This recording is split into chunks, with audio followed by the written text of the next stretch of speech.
আজকে আমরা আমাদের চ্যানেলে একটা নতুন প্রবন্ধ রচনা সলভ করতে চলেছি, মানে আলোচনা করতে চলেছি। কারণ তোমাদের মধ্যে থেকে একজন ফ্রেন্ড আমাকে কমেন্ট করেছিল যাতে বর্তমান সমাজে বা বর্তমান যুগে সংবাদপত্রের ভূমিকা নামক যে প্রবন্ধ রচনাটা আছে সেটা আমি তোমাদেরকে ভালো করে লিখিয়ে দিই।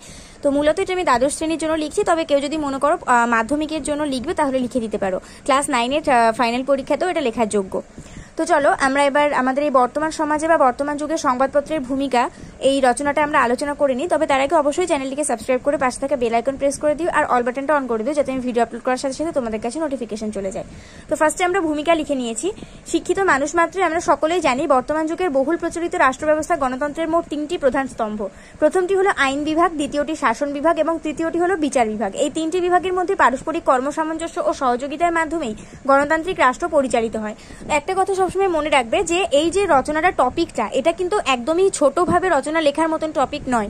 সংবাদপত্রের ভূমিকা আলোচনা করতে গেলে তোমাকে সংবাদপত্রের বিভিন্ন ভূমিকা নিয়ে আলোচনা করতে হবে, সেটা পরাধীন ভারতে হোক বা প্রাচীন ভারতে হোক, তোমাকে নানাভাবে সংবাদপত্রের ভূমিকা আলোচনা করতে হবে। তাই কখনোই ভেবো না যে সংবাদপত্রের ভূমিকা রচনাটা তোমরা সহজে ছোটভাবে লিখে দিতে পারবে। এরা তোমাদেরকে একটু বড় আকারেই লিখতে হবে, নাহলে কিন্তু তোমরা নাম্বার পাবে না। বিশেষ করে উচ্চ মাধ্যমিক আর মাধ্যমিকে বোর্ডের যারা এক্সামিনার হবেন তারা কিন্তু এইরকম টপিকের উপর যদি রচনা অ্যাটেন্ড করো, যদি তোমরা মনে করো যে 1-1.5 পাতা লিখে দিয়ে ছেড়ে আসবে, তাহলে কিন্তু 10 নম্বর তোমরা কখনোই পাবে না। মোটামুটি 4-5 নম্বর তোমরা পেয়ে যেতে পারো। কিন্তু যদি তোমরা মনে করো যে 10-এ 10 নিতে চাও, তাহলে অবশ্যই রচনা সবসময় 4 পেজ অন্তত লেখার চেষ্টা করো, তারপরে তুমি যত বাড়িয়ে পারো। ঠিক আছে, এবার আমাদের বেশি বাড়িয়ে লেখারও কোনো দরকার নেই, কারণ আমাদের কাছে অনেক সময় থাকে না। আমরা ঠিক টাইম মতন যদি পরীক্ষা কমপ্লিট করতে না পারি তাহলে তো আমাদেরকে নাম্বারটাই আমরা তো নাম্বারই পাবো না, তাই না? তো আমি তোমাদেরকে সবসময় সাজেস্ট করি, সেই জন্য মানে আমি এই নিয়ে একটা ভিডিও তোমাদেরকে বানিয়ে দেবো যে কি করে বাংলা পরীক্ষা টাইমের মধ্যে শেষ করতে হয়, মানে কোন কোন কোয়েশ্চেন আগে অ্যাটেন্ড করতে হয়, কোন কোন কোয়েশ্চেন অ্যাটেন্ড করার মানে পরে অ্যাটেন্ড করতে হয়। ঠিক আমার সাজেশন অনুযায়ী যদি তোমরা ফলো করে যদি মাধ্যমিক এবং উচ্চ মাধ্যমিকে যদি তোমরা কোয়েশ্চেন সলভ করো, তাহলে দেখবে তোমাদের 3 ঘন্টার মধ্যে কোয়েশ্চেনটা সুন্দরভাবে কমপ্লিট হয়ে যাচ্ছে। তোমাদের একটুও তাড়াহুড়োও করতে হচ্ছে না, আবার সুন্দরভাবে 3 ঘন্টার মধ্যে তোমাদের পরীক্ষাটা একদম কমপ্লিট হয়ে যাচ্ছে। অল কোয়েশ্চেন তোমরা অ্যাটেন্ড করে ফেলতে পারবে। তো এখানে আমি যেটা বলছিলাম যে এটা কিন্তু অনেকটা বড় রচনা হতে চলেছে আর অনেক সুন্দর ভাষা দিয়ে আমাদেরকে এটা আলোচনা করতে হবে। তো ভূমিকার ফার্স্ট প্যারা আমরা পড়লাম, তারপর সেকেন্ড প্যারা পড়বো। তবে বৃহৎ গণতান্ত্রিক রাষ্ট্রে ক্ষমতা বা শক্তির মূল প্রতিভূ যে জনগণ, উপরিউক্ত ওই 3টি বিভাগ দ্বারা তাদের কাছাকাছি পৌঁছানোর জন্য প্রয়োজন হয় আরও একটি অনন্য সাধারণ তাৎপর্যপূর্ণ মাধ্যমের, সেটি হলো সংবাদ মাধ্যম। বর্তমান যুগে সংবাদ মাধ্যম বলতে বিভিন্ন ধরনের মাধ্যমকে বোঝানো হয়ে থাকলেও এর আবির্ভাব লগ্নে প্রাথমিকভাবে সংবাদ মাধ্যম বলতে মানুষ সংবাদপত্রকেই বুঝতো। তারপর আমাদের নেক্সট পয়েন্ট হচ্ছে আদর্শ সংবাদ মাধ্যম ও সংবাদপত্র। বর্তমান যুগে বিশ্বব্যাপী মূল্যবোধের অবক্ষয়ের কারণে সংবাদ মাধ্যম তথা সংবাদপত্রের ভূমিকা সমাজে যেমন গুরুত্বপূর্ণ হয়ে দাঁড়াচ্ছে, তেমনি এই অস্থির সময়ে দাঁড়িয়ে একটি আদর্শ সংবাদপত্রের সংজ্ঞা নিরূপণ করা অত্যন্ত প্রয়োজনীয় কর্তব্য হয়ে পড়েছে। কারণ বিশ্বব্যাপী সকল মানুষের মধ্যে মূল্যবোধজনিত অবক্ষয় থেকে গণতন্ত্রের 4র্থ স্তম্ভ সংবাদপত্র রক্ষা পায়নি। তো তারপরে আমরা লিখবো, প্যারা চেঞ্জ করেছি, সংবাদপত্রকে বর্তমানে বিভিন্ন রঙিন চশমা নিয়ে দেখলেও সংবাদ মাধ্যমের প্রকৃত রূপ আসলে সাদা কালো। বিশ্বব্যাপী সকল পরিসরে যে সমস্ত ঘটনা প্রতিনিয়ত ঘটে চলেছে, সাধারণ মানুষের কাছে নির্ভেজাল এবং পক্ষপাতহীনভাবে উপস্থাপন করাই সংবাদপত্রের আদর্শ কর্তব্য। ঘটনার কোনটি ঠিক কিংবা কোনটি ভুল তা বিচার করা সংবাদপত্রের কাজ নয়। যে ঘটনা যেমনভাবে ঘটেছে ঠিক তেমনভাবে তাকে জনগণের কাছে উত্থাপন করাই সংবাদপত্রের কাজ। তারপর আমাদের নেক্সট পয়েন্ট হচ্ছে জনমত গঠনে সংবাদপত্রের ইতিহাস। তো এখানে আমরা লিখে নিয়েছি সংবাদপত্রের প্রকৃত ইতিহাসকে খুঁজে পেতে হলে আমাদেরকে ফিরে যেতে হবে অতীতের ইউরোপের রোমান সাম্রাজ্যের সময়ে। রোমান সাম্রাজ্যকালীন বিভিন্ন বার্তা মানুষের কাছে প্রচার ও প্রেরণের উদ্দেশ্যে পাথরের ফলকে লিখে রাজপথের বিভিন্ন দেওয়ালে টাঙিয়ে দেওয়া হতো।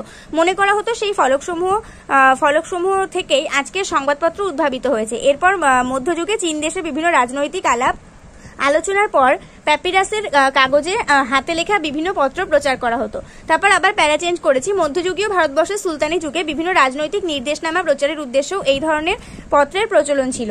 এরপর ভারতবর্ষে ইস্ট ইন্ডিয়া কোম্পানির শাসনকালে 8শ শতাব্দীর শেষ লগ্নে জেমস হিকির হাত ধরে শুরু হয় ভারতবর্ষের প্রথম পত্রিকা বেঙ্গল গেজেট। তারপর আধুনিক ভারতের জনক রাজা রামমোহন রায় শুরু করেন সংবাদ কৌমুদী নামক বাংলা পত্রিকা। এর পরবর্তীকাল থেকেই ভারতবর্ষের সংবাদপত্রের গৌরবের যুগ শুরু হয়ে যায়। তারপরে আমরা পয়েন্ট করেছি পরাধীন ভারতের সংবাদপত্রের ভূমিকা। ভারতবর্ষ যখন ব্রিটিশ শক্তির অধীন ছিল তখন বিভিন্ন ভারতীয় সংবাদপত্রগুলি সাধারণ মানুষের মধ্যে ঐক্য গড়ে তুলতে ব্যাপকভাবে সাহায্য করেছিল। একদিকে তারা যেমন বিভিন্ন সরকারি শাসনগত ফরমান বা নির্দেশনামা সাধারণ মানুষের কাছে পৌঁছে যেত, এটা পৌঁছে যেতে হবে না, এটা পৌঁছে দিতে হবে। আমি এখানে ভুল করে যেত লিখে দিয়েছি। হ্যাঁ, একদিকে তারা যেমন বিভিন্ন সরকারি শাসনগত ফরমান বা নির্দেশনামা সাধারণ মানুষের কাছে পৌঁছে দিত, তেমনি সাধারণ মানুষের বিভিন্ন দাবি দাওয়া নিজেদের সংবাদপত্রের মাধ্যমে উপস্থাপন করত। আবার প্যারা চেঞ্জ করেছি। তাছাড়া বিংশ শতাব্দীর প্রথম ভাগ থেকে যখন সমগ্র ভারত জুড়ে স্বদেশী তথা বিভিন্ন বিপ্লবী আন্দোলনের অগ্নিস্ফুলিঙ্গ ছড়িয়ে পড়ল, তখন প্রচলিত সংবাদপত্রগুলি দেশব্যাপী বিদ্রোহ ও আন্দোলনের আগুনে ঘৃতাহুতি দিয়েছিল। তারপরে আছে সংবাদ মাধ্যম ও সংবাদপত্রের বিবর্তন। সময়ের সাথে সাথে বিশ্বের সকল কিছুই বদলে যেতে থাকে, সংবাদপত্র তার ব্যতিক্রম নয়। সে কারণে পরাধীন ভারতবর্ষের মধ্যযুগে বিশ্বজুড়ে সংবাদপত্রের যে রূপ প্রচলিত ছিল, বর্তমানে তা আমূল বদলে গিয়েছে। স্বাধীনতা পরবর্তী ভারতবর্ষে এবং বিশেষ করে 80-র দশকের পরবর্তী সময় থেকেই ভারতীয় সংবাদপত্র বিশেষভাবে বদলে যেতে শুরু করেছে। নেক্সট পয়েন্ট হচ্ছে বর্তমান যুগের সংবাদপত্র। বর্তমান যুগের সংবাদপত্রের সঙ্গে ভারতবর্ষে শুরু হওয়া প্রথম সংবাদপত্রটির ন্যূনতম মিলও খুঁজে পাওয়া যায় না। আধুনিক যুগে বিশ্বব্যাপী ব্যাপক বিশ্বায়নের ছোঁয়া থেকে রেহাই পায়নি সংবাদ মাধ্যমও। বিশ্বায়নের সেই অমোঘ নিয়ম অনুযায়ী বিবর্তিত হয়েছে সংবাদপত্রগুলিও। আধুনিক সংবাদপত্রের প্রতিটি ছত্রে ছত্রে সেই বিবর্তনের ছোঁয়া। বর্তমান সংবাদপত্রের পাতায় পাতায় খবরের সাথে সাথে তাই চোখে পড়ে রং বেরঙের বিজ্ঞাপন। নির্ভেজাল ও পক্ষপাতহীন সত্য তুলে ধরার নীতি থেকে সরে এসে তাই বিভিন্ন সংবাদপত্রে ঘটনার তুলনায় রটনা বেশি প্রাধান্য পায়। তাছাড়া এখনও বিভিন্ন ভারতীয় সংবাদপত্র ঔপনিবেশিক মানসিকতা থেকে পুরোপুরিভাবে বেরিয়ে আসতে পারেনি। সমাজ সচেতনতার প্রসারে সংবাদপত্র। নেক্সট পয়েন্ট, সংবাদপত্র বিশ্বব্যাপী বিভিন্ন ঘটনার সংবাদকে মানুষের কাছে পৌঁছে দিয়ে জনসচেতনতার প্রসারে এক বিশেষ ভূমিকা গ্রহণ করতে পারে। বিপর্যয়ের সময় কিভাবে জীবনযাপন করতে হবে, বিশেষজ্ঞদের পরামর্শ অনুযায়ী কোনটি করা উচিত নয় ইত্যাদি তথ্যাবলী মানুষের কাছে তুলে ধরে সংবাদপত্রই। তাছাড়া বিভিন্ন শিক্ষাগত মাধ্যমের প্রচারের বিষয়েও সংবাদপত্র উল্লেখযোগ্য ভূমিকা গ্রহণ করে থাকে, ফলে সমাজ সচেতনতার প্রসার ঘটে। নেক্সট পয়েন্ট হচ্ছে সংবাদপত্রের বাজারীকরণ জনিত কুফল। সংবাদপত্র হলো দৈনন্দিন মানুষের জীবনে ব্যাপকভাবে প্রভাব বিস্তারকারী একটি নির্ভরযোগ্য উপাদান। বিশ্বব্যাপী বিশ্বায়নের প্রভাবে সেই উপাদানটির বাজারীকরণের ফলে শুধুমাত্র সংবাদের মানগত ক্ষেত্রেই নয়, জনসমাজের সাংস্কৃতিক মানসিকতার ক্ষেত্রেও বিভিন্ন কুফল পরিলক্ষিত হচ্ছে। সংবাদপত্র যেমন জনমত গঠনে সাহায্য করতে পারে, তেমনি এই সংবাদপত্র গঠিত জনসমাজকে বিভিন্ন অসামাজিক তথা অপসাংস্কৃতিক কাজে পরিচালিত করতে পারে। সংবাদপত্র যেহেতু একটি নির্ভরযোগ্য উপাদান, সে কারণে জনমত ও সংবাদপত্রে এই ধরনের ভূমিকায় বিভ্রান্ত হয়ে পড়ে।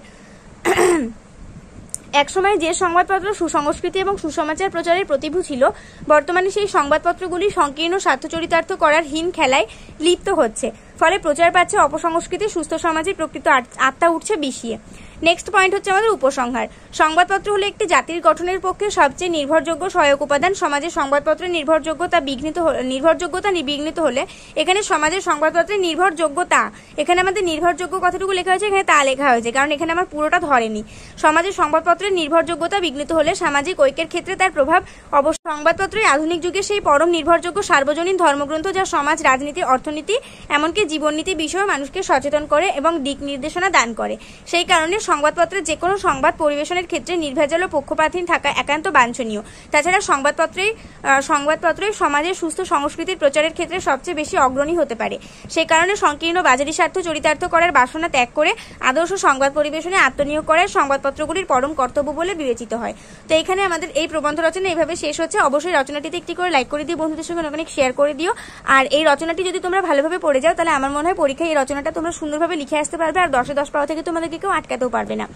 আর প্রবন্ধ রচনা সবসময় এমসিকিউ এসিকিউ লিখে নেওয়ার পরেই লিখবে, মানে এমসিকিউ এসিকিউ আর ব্যাকরণে যে সমস্ত এসিকিউ থাকে সেগুলো লিখে নেওয়ার পরেই তোমরা প্রবন্ধ রচনা অ্যাটেন্ড করে নেবে। তারপরে বঙ্গানুবাদ অ্যাটেন্ড করবে, মাধ্যমিকদের জন্য বলছি। তারপর বঙ্গানুবাদ অ্যাটেন্ড করবে, তারপর সংলাপ রচনা অ্যাটেন্ড করবে, তারপরে যে সমস্ত 5 মার্কের বড় কোয়েশ্চেনগুলো থাকে সেগুলো অ্যাটেন্ড করবে, তারপর 3 মার্কের কোয়েশ্চেনগুলো অ্যাটেন্ড করবে। তাহলে দেখবে 3 ঘন্টার মধ্যে তোমাদের বাংলা পরীক্ষা খুব সুন্দরভাবে শেষ হয়ে যাচ্ছে। আর উচ্চ মাধ্যমিকরা কিভাবে নিজেদের বাংলা কোয়েশ্চেন 3 ঘন্টার মধ্যে শেষ করবে, সেটার জন্য আমি একটা আলাদা শর্ট ভিডিও পরে বানিয়ে দেবো, কারণ উচ্চ মাধ্যমিকের কোয়েশ্চেন একটু বিস্তারিত আলোচনা করার থেকে, কিন্তু মাধ্যমিকের অত বিস্তারিত আলোচনা করা থাকে না। তো নেক্সট ভিডিও তোমাদের সঙ্গে দেখা হবে। ততক্ষণ পর্যন্ত সবাই ভালো থাকো, সুস্থ থাকো, মন দিয়ে পড়াশোনা করতে থাকো। আর এই ভিডিওটা অবশ্যই একটা করে লাইক করে দিও, বন্ধুদের সঙ্গে অনেক শেয়ার করে দিও।